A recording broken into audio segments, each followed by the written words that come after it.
In this edition of Locked On Capitals, we talk about Sonny Milano and his new position on the top line. Then later in the show, we'll talk about Peter Laviolette as he is back and behind the bench for the Washington Capitals. And where does Connor McMichael fit into this team? We'll talk about all of that and more next on this edition of Locked On Capitals.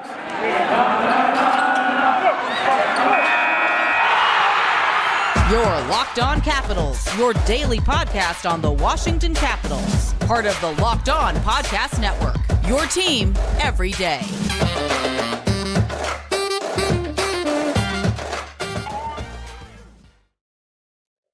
Well, hello and welcome into this edition of Locked On Capitals.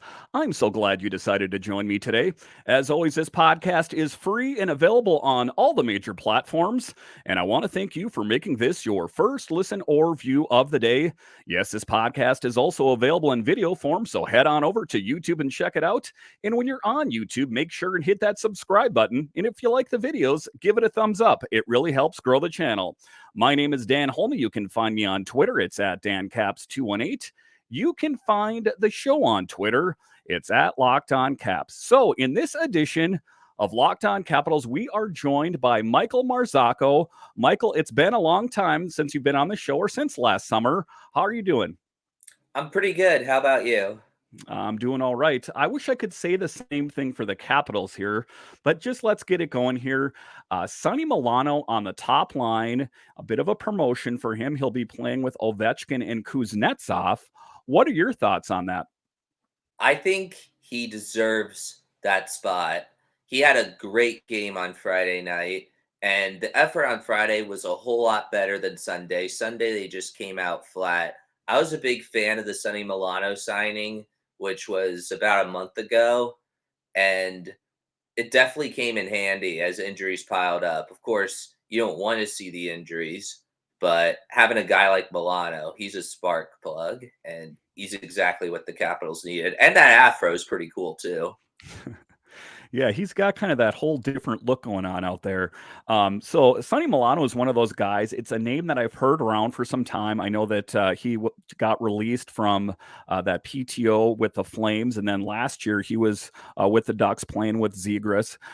So when I did some research on him, I was pleasantly surprised to see his stats. And his first game on the Capitals, I was impressed. Yeah, I think he has a good nose for the puck as he got into a scoring opportunity. So I think just a real pleasant addition to this Capitals team that is facing a myriad of different injuries. So just looking at long term, do you think that's a good fit for him on the top line? Or do you think that this is just kind of a reward based on performance in the last couple of games? I think it's both a reward and an opportunity. I don't know if Peter Laviolette made the call or Kevin McCarthy, and we'll get to that in a little bit, I'm sure. But yeah, I think after those two goals, he deserves that spot on the top line. And I think his production is only going to go up. Yeah, and I mean, I think that they kind of looked around and they saw what they had in the lineup. We've taken a look at Connor McMichael, we've taken a look at Joe Snively, and it seems that whenever there's an opportunity available, like there's an injury, there's a perfect opportunity for someone like Connor McMichael. He gets a shot in, and then he must not live up to potential as they've gone out and signed Sonny Milano and Nicholas Abe-Kubel. So taking a look at Connor McMichael, it's my belief, my contention that he would be best served in Hershey if he's not getting playing time on a regular basis. What are your thoughts on Connor McMichael, and where does he fit into this Capitals team? Like one of my writers, CJ Witt, wrote, I don't know if you saw the article or not, but McMichael being in the press box is bad for his production, whether he's a prospect or not. I think he's graduated from the prospect level, and I think if he's not going to play with the Capitals, he should be in Hershey to continue his development. You never know what happens if you never play the guy, and right now, it's unhealthy for McMichael, both physically because he's not playing and mentally because you're wondering, when he's going to play. Yeah, and we've seen him inserted into the game, but that is only because of the suspension to Nicholas Abe-Kubel. If it wasn't for that, I think that he would still be in the press box. And it's my belief on him that, he would be best served in Hershey, and he would be best served playing his native position, which is the center position. I think that if you asked Connor McMichael, would you be okay playing on a regular basis if you were playing on the fourth line left wing? I'm sure he would say, of course, just give me some playing time on this team. I understand these conversations don't really happen, but if they did, I think that that would be the case. So, you take a look at Connor McMichael, you take a look at someone like Joe Snively. Connor McMichael is a waiver exempt, so they could send him down to Hershey. It makes you wonder at the end of the day, why did they pass on, and why did they not make a move on Axel Janssen-Fjällby and Brett Leeson? Just kind of taking a look a little bit back on that, since someone like Connor McMichael could have gone down to Hershey and not gone through waivers. Why did they do that? Why did they move on from Axel Janssen-Fjällby and Brett Leeson? I think it had to do with not enough room, but at the time, they lost them for nothing, and nobody knew that Connor Brown, TJ Oshie, and others would be missing time due to injury. It was a tough thing to see those guys go because, they were both drafted by the Capitals. They both worked hard in development camps in years past, and they just seemed, especially Axel Janssen-Fjällby, they seemed to bring that speed and that grit to the lineup. And now they're getting opportunities elsewhere. And I'm sure they're happy elsewhere, because if they stayed here, something has to do with the coaching staff not liking the young kids and preferring veterans over the young kids. Yeah, and the thing with Axel Janssen-Fjällby is I thought, he would have been a good fit on that fourth line left wing. He's got some good speed to him. He's just a guy that never materialized. He was a guy that always was at camps, but he would even make the opening roster sometimes, but he would always end up getting cut.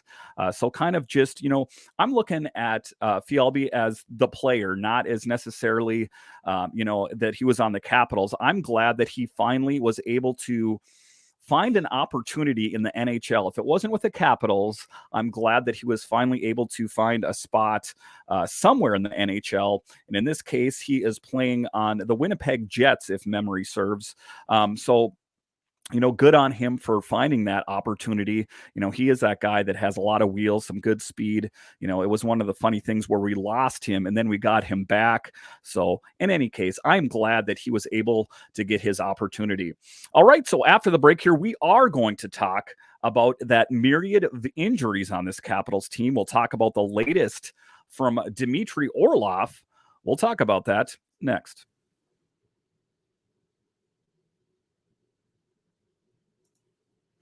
Today's episode of Locked On Capitals is brought to you by BetOnline. BetOnline.net is your number one source for sports betting info, stats, and news and analysis. Get all of the latest odds and trends for every professional and amateur league out there. From football to basketball to soccer and esports, we've got it all at BetOnline.net. And if you love sports podcasts, you can find those at BetOnline as well. We're always the fastest and easiest way to get your betting fix. Head to the website today or use your mobile device to learn more. And guys, even if you're not into betting, you can bet on upcoming Capitals games, so it makes it that much more exciting. So go to BetOnline, where the game starts. Thank you for making Locked On Capitals your first listen today. For your second listen, check out Locked On Sports Today. From the games that matter the most to the biggest stories in sports, go beyond the scoreboard and behind the scenes with local experts and insights only Locked On can provide. Locked On Sports Today, available on the Odyssey app, YouTube, and wherever you get your podcasts. All right, welcome back into this edition of Locked On Capitals, where it's your team every day. In this episode, we are joined once again by Michael Marzzacco of Stars and Sticks. And taking a look at this Capitals team, everyone is kind of talking about their poor performance as of late, but this team is facing a myriad of different injuries. most notably the one with Dmitry Orlov, where it seems like he was pegged to come back here soon, but now he was not practicing with the team today. So John Carlson back, but Dmitry Orlov, TJ Oshie, Tom Wilson, Nick Backstrom, Beck Malenstein, Connor Brown, Carl Hagelin. Oh my, that is a whole lot of injuries. So when you take a look at it, that is a collective $40 million in salaries on the shelf. Should we be so hard on this Capitals team and their poor performance? Those are some key pieces to this team. I don't think we should be that hard on them. Let the national pundits be hard on them, but you got to understand, like you said, there are 40 million in injuries right now. In fact, they could even field a team with all those injured players. I think what we're really going to know about this Capitals team is whether they can be good or not when number 43 Tom Wilson comes back. I think when Wilson comes back, the team could go on a streak or the same problems will happen, but it's all up to that moment. Yeah, and I spoke about this yesterday with Matt Wyrick. I think the biggest missing piece on this team is Tom Wilson. They don't have that tough guy. They don't have that enforcer that's going to say, you're not going to push around this team. We noticed that especially in that game against Ottawa, where they were pushing guys around. And, Garnet Hathaway, bless him, he was trying to do everything to fend off all the guys that were coming at him. He was the tough guy in the bar trying to take on the entire bar. And there is no true tough guy. Kind of a funny thing is Matt Irwin got into 2 fights in the last game. Tell me if you saw that coming. Who is that tough guy on this Capitals team, that enforcer, that tough guy that's going to say, you're not pushing this team around? I think right now, like you mentioned earlier in this conversation, it's Garnet Hathaway. Matt Irwin coming out of nowhere, that really surprised me. Yeah. Yeah, just, I think that, for one thing, I think that he is a guy, Matt Irwin plays a big role in this team. He's one of the guys that you can put into the deep freeze, kind of cryogenically freeze him up and thaw him out when ready, and he plays flawlessly. There's not a lot of players like that around the NHL or on the Capitals for that matter that can do that. So I think part of it with Matt Irwin is that he was trying to endure himself to this team, just kind of show that I'm that tough guy. You've seen a lot of guys trying to play that role. You saw Connor McMichael, who we spoke about in the first segment, who got into that kind of awkward fight. And then Anthony Mantha, who's got this huge frame, but he really is not a fighter intrinsically. He had the jersey pulled over his head and he was kind of trying to fight him off. So that's what I think. The biggest piece missing is Tom Wilson. A lot of the other players that I rattled off there are not going to be back for some time. Nick Backstrom is another big one that we don't know when he's going to come back. It could be later in this season. It could be next season. It could be not at all. Nick Backstrom, let's talk about him a little bit there. What is the significance? And we're really kind of starting to notice the vacuum in his absence as well. We picked up Dylan Strome and you have Kuznetsov on the top line, but still Nick Backstrom serving those great passes to the wingers is definitely noticeable on this team. Not having Nicholas Backstrom is really tough because Backstrom's one of the best playmaking centers in the NHL, if not the best. And because he's kind of in Ovechkin's shadow, the national pundits don't really talk about him enough. But we as fans, we appreciate a guy like Backstrom. He's one of the most unselfish players in the game. I'm glad looking at those post-game videos when they're in the locker room, I'm glad to see Nicholas Backstrom still around the team. I think that's good for Ovechkin's confidence, but we're seeing firsthand how tough it is without him. And I wish him the best, and I hope he can come out of this strong. But looking at the history of the surgery that he had, not many players have came back from it. And I think one of them played 33 games at the most. I could be wrong, but it's somewhere in the 30s. Yeah, and they've, I think that Dylan Strome has been a good fit. So the Capitals, they went out and they picked up some key pieces. Connor Brown, he was slated in ostensibly to be that top line right wing to fill in for Tom Wilson. And of course, he got injured. So it seems like the injury bug is really following this team around. The Capitals did get some good news today, however, is coach Peter Laviolette will be behind the bench as the Caps take on the Panthers. I have to give a bit of a disclaimer. We're recording this before the game tonight against the Panthers. But in any event, Peter Laviolette back in there. I think that to a certain extent, this team kind of missed him on the bench. They did play pretty good in the first game against the Lightning. Talk to me a bit about Peter Laviolette and his coaching this year. Some people are saying that, this is his last year with the Capitals, and the fact that Brian McClellan did not give an emphatic answer that he wants him back on this team going forward. I think they're having discussions internally, but you, me, and the beat reporters, we're not going to know that because McClellan's usually hush-hush about these kinds of things.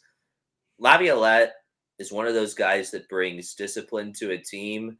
I don't know if you saw the 24/7 HBO when he coached the Flyers, but he can really light up the locker room and light a fire under the team.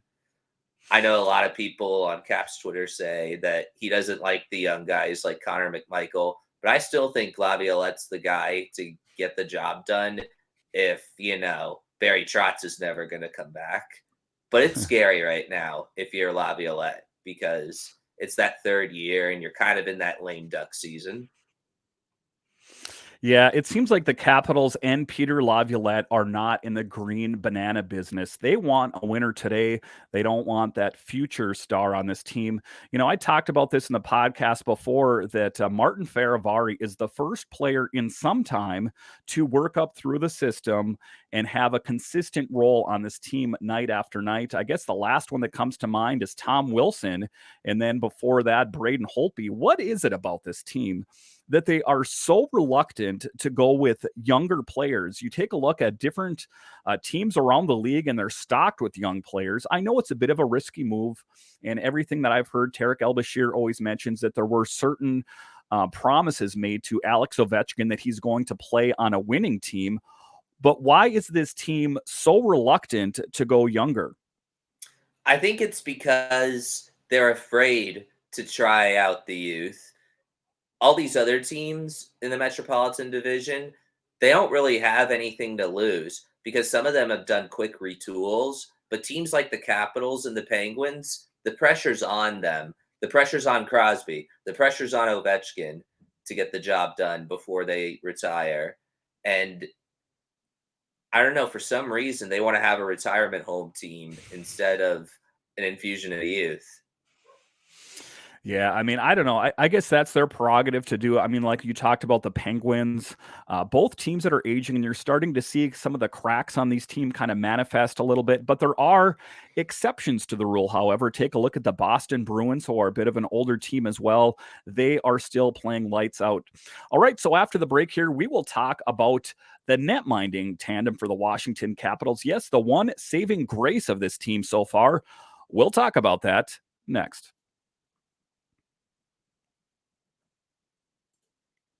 All right, welcome back into this edition of Locked On Capitals, where it's your team every day.